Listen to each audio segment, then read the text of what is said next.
After a month on the road, we've learned something important about travel. It's not just about seeing new places, it's about finding your rhythm.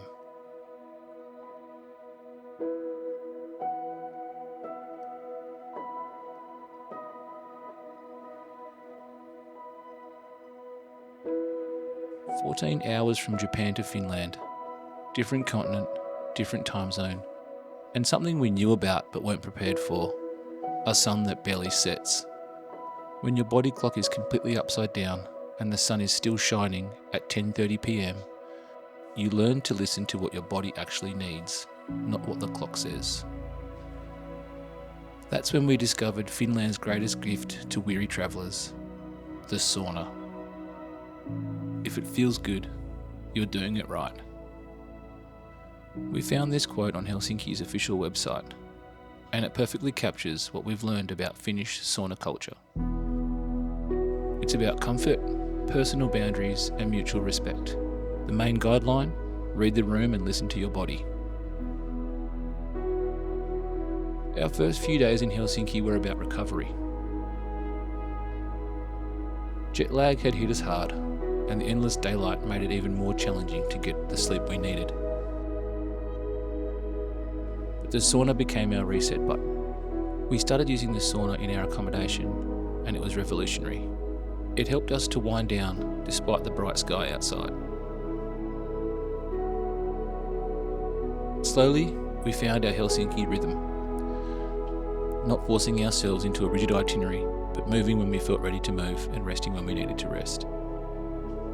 I think, somehow, this new mindset changed how we explored Helsinki. While our son was fishing one afternoon, we struck up a conversation with a local woman tending an amazing community garden nearby. After sizing our family up, she recommended Suomenlinna Island. She knew it would resonate with a family like ours. She also insisted we try the coffee and cinnamon buns at the local community cafe. This beautiful building was once a hospital for people with mental illness. But the story of how it became what it is today taught us everything we needed to know about Helsinki's values. When the hospital closed, private investors wanted to buy it. The community fought back. They protested, organised, and defended their right to keep this space for everyone. Now it houses the cafe, community art studios, dance studios, a museum, and of course a sauna. It's not just a repurposed building, it's proof that communities can shape their own spaces when they're willing to stand up for what matters to them.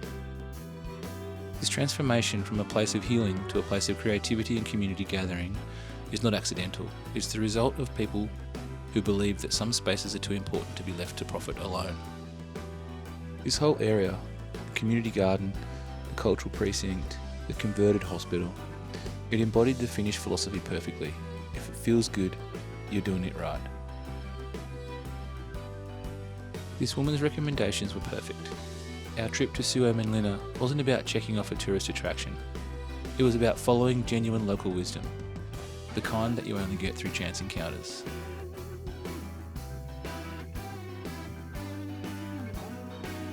The kids weren't interested in the historical dates or strategic importance of Suomenlinna Island and the fortress that was there.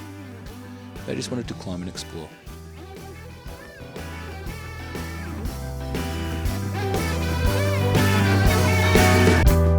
Old man on the corner, selling pencils from a cup. Big man giving out orders. Turns to us, says, "Listen up.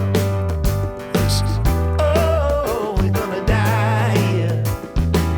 You gotta get out when you can. So you better say goodbye, dear. Come on, get in the van. Take a drive out to the country. Look around and breathe the air.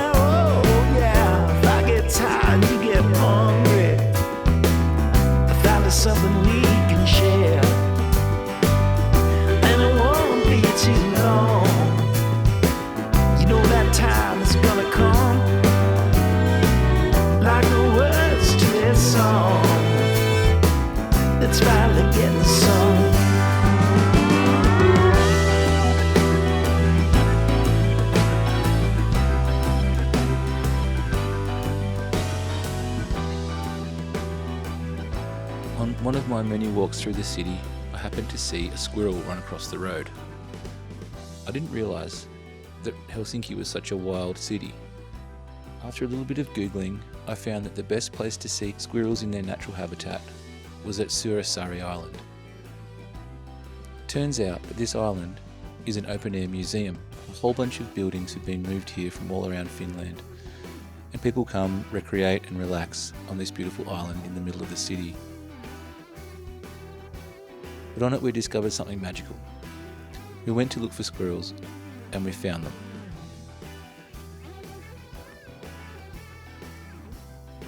They were fearless. They were eating right from our hands.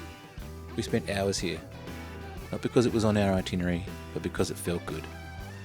The kids were happy, we were relaxed, and sometimes that's reason enough to stay somewhere longer, especially when the cutest animals in the world are eating peanuts straight out of your hand.